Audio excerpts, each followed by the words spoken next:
बिस्मिल्लाहिर्रहमानिर्रहीम। अस्सलाम वालेकुम नाज़रीन। पाकिस्तान में अदलिया पॉलिटिक्स में एक कलीदी किरदार अदा करती है और हैसियत रखती है, ख़ास तौर पर इस वक्त जबकि पाकिस्तान तहरीक इंसाफ पर जो क्रैकडाउन है वो जारी है और पाकिस्तान तहरीक इंसाफ को लेवल प्लेइंग फील्ड नहीं मिलती, ये शिकवा किया जाता है पाकिस्तान तहरीक इंसाफ की तरफ से, जबकि दूसरी तरफ लेवल प्लेइंग फील्ड आम नज़र आ रही है। बहरहाल बात करते हैं सुप्रीम कोर्ट ऑफ पाकिस्तान की।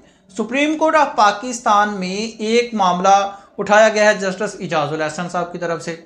उनके लेटर के मुहरकात क्या है, पीछे की स्टोरी क्या है, वो आपके साथ शेयर करनी है। और इसके अलावा एक और एतराज़ आ गया है, वो भी सुप्रीम कोर्ट ऑफ पाकिस्तान की तरफ से ही आया है, वो भी सुप्रीम कोर्ट के सीनियर जज पर ही आया है, वो भी आपके साथ शेयर करना है।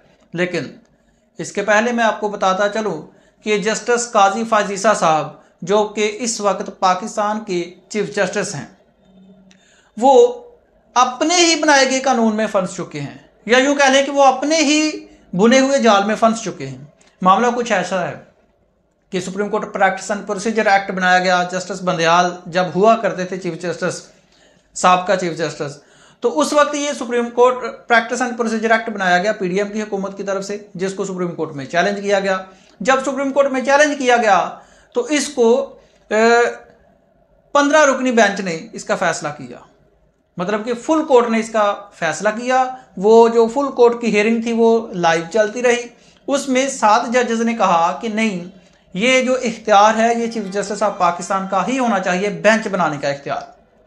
जबकि दूसरी तरफ जो बाकी 8 जजेस थे उन्होंने कहा कि नहीं, ये जो बेंच बनाने का, बेंच फिक्स करने का, बेंच कॉन्स्टिट्यूट करने का इख्तियार है, ये 3 मोस्ट सीनियर जजेस के पास होना चाहिए और chief justice supreme court of Pakistan की जो पावर्स हैं वो डिवाइड होनी चाहिए। हो गई। चीफ जस्टिस काजी फाजीसा साहब इस साइड पे थी कि ठीक है, मेरी पावर्स हैं, मैं डिवाइड करना चाहता हूं, कर दी। अब अपने उस वैलिडेटेड कानून में जिसको वैलिड करार दिया गया था supreme Court practice and procedure act, इसमें फंस चुके हैं। और उस कमेटी के 3 मोस्ट सीनियर जजेस पर जो मुश्तमिल कमेटी थी उसके मेंबर जस्टिस इजाजुल एहसन साहब, उन्होंने बाकायदा कानूनी तौर पर रिटर्न और जो एतराज़ है वो उठा दिया है। एतराज़ क्या है? एतराज़ उनका ये है कि इस वक्त सुप्रीम कोर्ट ऑफ पाकिस्तान में 2 इंतहाई अहम केसेस चल रहे हैं, दोनों का तल्लक सियासत से भी बहुत ही इंपॉर्टेंट है। नंबर 1, सिविलियंस का जो ट्रायल है वो आर्मी कोर्ट्स में चल सकता है या नहीं चल सकता। दूसरा केस, जस्टिस मुज़ाहर अली अकबर नकवी साहब ने सुप्रीम जुडिशियल काउंसिल की जो कार्रवाई को चैलेंज किया हुआ है ओरिजिनल जुरिस्डिक्शन सुप्रीम कोर्ट में। ये दोनों इंतहाई तारीखी एतबार से भी और पॉलिटिकल तौर पर भी ये बड़े ही इंपॉर्टेंट है। अब पहले केस की बात कर लेते हैं, बल्कि पहले जो लेटर लिखा गया है जस्टिस इजाजुल एहसन साहब की तरफ से वो क्या है। उन्होंने कहा अपने लेटर में, ये लेटर लिखा जी रजिस्ट्रार सुप्रीम कोर्ट को, और उन्होंने कहा कि जी ये जो कमेटी की मीटिंग हुई थी उस मीटिंग में 7 दिसंबर को उन्होंने कहा जी मीटिंग हुई है, उस मीटिंग में ये डिसाइड हुआ था कि सिविलियंस का जो ट्रायल है वो, क्योंकि 5 मेंबर्स ने डिसाइड किया है और सिविलियंस का आर्मी कोर्ट में ट्रायल को कालअदम करार दिया है, अब इसके खिलाफ 7 मेंबर्स का बेंच बनेगा, 7 जजेस पर मुश्तमिल बेंच बनेगा और वो 7 सीनियर मोस्ट जजेस ऑफ सुप्रीम कोर्ट होंगे। अगर कोई उस बेंच में बैठना नहीं चाहता तो उसके बाद जो नेक्स्ट जज होगा, मतलब 7 के बाद अगर एक नहीं बैठता तो उसके बाद जो 8वां नेक्स्ट जज होगा उसको बेंच में शामिल कर दिया जाएगा। अब हुआ कुछ यूं है। और दूसरा क्या फैसला था कि जो 184(3) में, आर्टिकल 184 सब आर्टिकल 3 में केसेस आएंगे जिसमें जस्टिस मुज़ाहर अली अकबर नकवी साहब का केस आता है, तो उस केस में 3 जजेस पर मुश्तमिल बेंच बनेगा और वो 3 मोस्ट जजेस होंगे। अगर इन 3 में से कोई बैठ नहीं सकता या कोई भी वजह हो सकती है, नहीं बैठता, इनकार करता है, तो उसके बाद चौथा मोस्ट सीनियर जज होगा वो बैठेगा जी। अब इन दोनों में हुआ क्या है, वो लिखते हैं कि जिस केस में सिविलियंस का आर्मी कोर्ट्स में जो ट्रायल है उस केस में 7 का नहीं बल्कि 6 जजेस का बेंच बना है, 7 का नहीं बल्कि 6 जजेस का बेंच बना है। और जिस केस में जस्टिस मुज़ाहर अली अकबर नकवी साहब का केस है उसमें 3 का नहीं बल्कि 2 जजेस का बेंच बना है। और साथ में वो इल्ज़ाम क्या लगाते हैं, चलो ये बेंच बन गया, सभी को पता है। इल्ज़ाम ये लगाते हैं कि ये जो मिनट्स ऑफ मीटिंग है 4 और 5 में, ये मुझे दिखाए नहीं गए, मेरे साइन के बगैर सुप्रीम कोर्ट की वेबसाइट पर अपलोड भी कर दिए गए हैं और मुझे मुकम्मल अंधेरे में रखा गया है। मुझे कोई पता नहीं है कि ये ऐसा कब हो रहा है, क्यों हो रहा है, किसी ने इनकार किया है या नहीं किया। अब ये इल्ज़ाम है जी, और ये इस इल्ज़ाम से जस्टिस काजी फायज़ ईसा साहब ये याद रखें, official written Supreme Court practice and procedure act के तहत इल्ज़ाम और या एतराज़ उठाया गया है। और ये वो एतराज़ नहीं है जो माजी में जस्टिस बंदयाल की हुकूमत के दौर में लगाया जाता था कि जी हम ख्याल बेंच बनता है, ये हो गया, फलां हो गया। ये कानून मौजूद है और उस कानून के दायरे में रहकर ये एतराज़ लगाया गया है।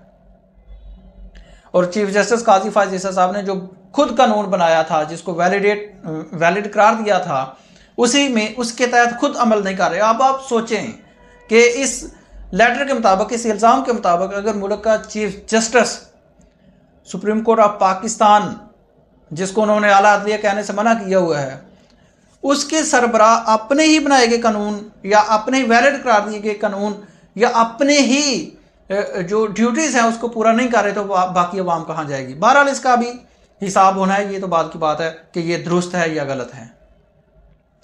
अब दूसरा भी इसी केस से रिलेटेड इल्ज़ाम है, और वो दूसरा इल्ज़ाम लगाया है साबिक चीफ जस्टिस जवाद एस खाजा साहब की तरफ से। जवाद एस खाजा साहब जो साबिक chief justice supreme court of Pakistan है, उनकी दरखास्त पर यह फैसला हुआ था कि सिविलियंस का ट्रायल फौजी अदालतों में नहीं चलाया जा सकता, उनको कालादम करार दिया जाए, तो वो हो गया था। अब उन्होंने एप्लीकेशन फाइल की है। उन्होंने कहा कि 26 जून को जस्टिस सरदार तारक मसूद साहब अपना नोट लिख के अपना माइंड ज़ाहिर कर चुके हैं, और उन्होंने कहा कि ये पिटिशंस कालादम हैं फौजी अदालतों के खिलाफ, लिहाजा ये बेंच से अलहदा हो जाएं, और उनका पिटिशंस को सुनना इंसाफ के तकाज़ों के मुनाफी है। ये दूसरा एतराज़ आ गया। अब 2 एतराज़ हैं। जस्टिस इजाज़ुल हसन साहब एतराज़ उठा रहे हैं कि ये जो बेंच बना है ये कानून के मुनाफी है, रूल्स के मुनाफी है, supreme Court practice and procedure act के खिलाफ है।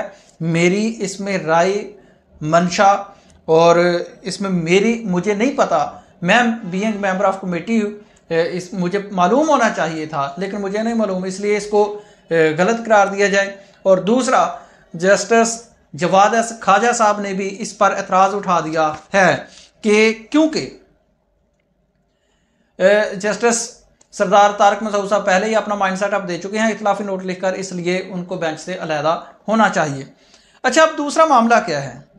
काजी फायज़ ईसा साहब पहली बार नहीं अपने बनाए हुए जाल में फंसे, बल्कि दूसरी बार फंसे हैं। पहले कब फंसे थे? जब जस्टिस मुज़ाहर अली अकबर नकवी साहब ने अपना केस फिक्स ना होने पर यह एप्लीकेशन फाइल की थी कि supreme Court practice and procedure act के तहत 14 रोज़ में कोई भी केस सुप्रीम कोर्ट में आता है उसको फिक्स करना ज़रूरी है, लेकिन आपने मेरा केस फिक्स नहीं किया, तो मेरा केस फिक्स किया जाए।